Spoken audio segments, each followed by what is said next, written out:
Hello. Before we start the video, I'd like to tell you that I shall be referring to the cards as their box number, set number and their actual name, for ease of searching the cards and avoid confusion.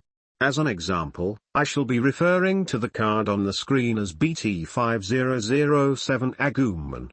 Let's head into the video. Let's go over the game board and how to set it up. Game board. This is the game board. Deck. Place your deck here. Trash. This is the trash, where you belong. This is the trash. It's Digimon's way of calling it the graveyard, like you'd have in games like Yu-Gi-Oh! And Magic the Gathering. It is also known as the recycle bin. Security cards. Before you start your game, you must set the security cards to the top left side of the board. You start by setting up 5 cards on the security area from the top of your deck. The topmost card of your deck will be the bottommost card of your starting security stack. You place them in order, and the 5th card of your deck will be the topmost card of your security stack. Your security stack can go over 5 cards, but only through card effects. Whenever you get attacked directly, you lose 1 security instead. If you have 0 security and get attacked directly, you lose. Defeat. When you get attacked and you check your security stack, a lot of things can happen. Since your security stack is made of the cards from your main deck, there can only be 3 types of cards in there: Digimon, Tamers and options. When you reveal a security card, their security effect is activated, and only their security effect. If we take the SD112 Tamer as an example, his security effect causes him to go to the battle area. If a Tamer card has a non-play effect, like BT5092 Nokia Shiramin, then her effect would activate, because at that point, she's no longer a security card. If we take the SD116 Gaia Force as an example, its security effect tells us that you should activate its main effect. But not every option card will do this, such is the case of SD113 Shadow Wing that we saw in the previous video. Its security effect is completely different from its main effect.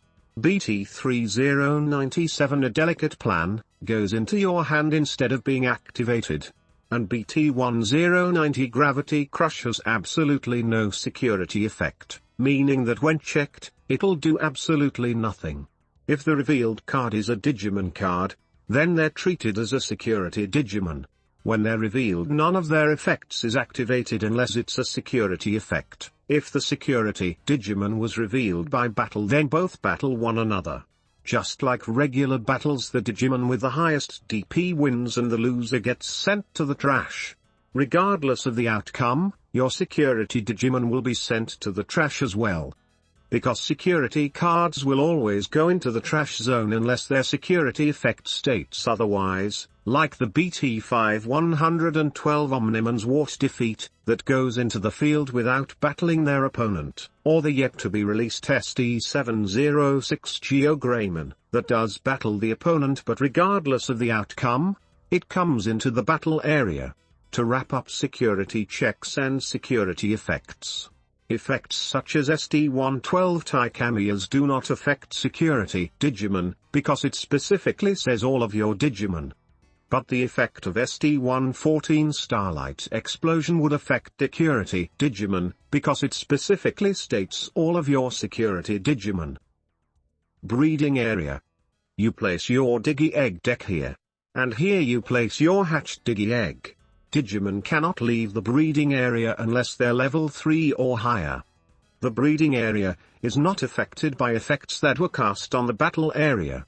For example, if your opponent plays a Digimon that destroys every Digimon with 5000 DP or less, the breeding area is immune to this. When Dig-evolving effects do not activate in the breeding area, moving a Digimon from the breeding area to the battle area does not trigger on-play effects, and your Digimon enters the battle area without summoning sickness. Basically, the breeding area is similar to a timeout zone. It cannot influence nor be influenced by the battle area. Everything else happens here. From playing a Digimon, a Tamer and an option card. You place your Digimon here to attack your opponent's security or their Digimon. It's basically where the action happens. Setting up the game board. Shuffle your deck and then place it in the deck zone. Shuffle your Digi-Egg deck, then place it in Digi-Egg zone.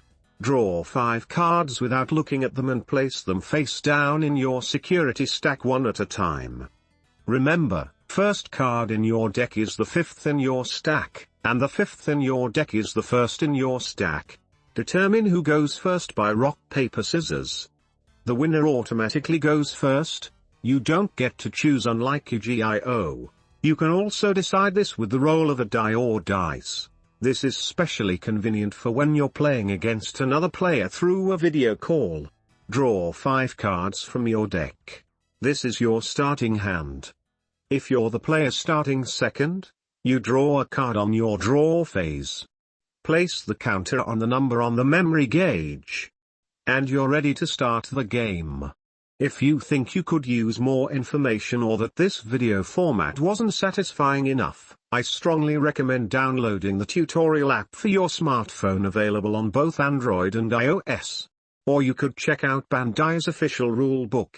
Links down in the description below. Thanks for watching.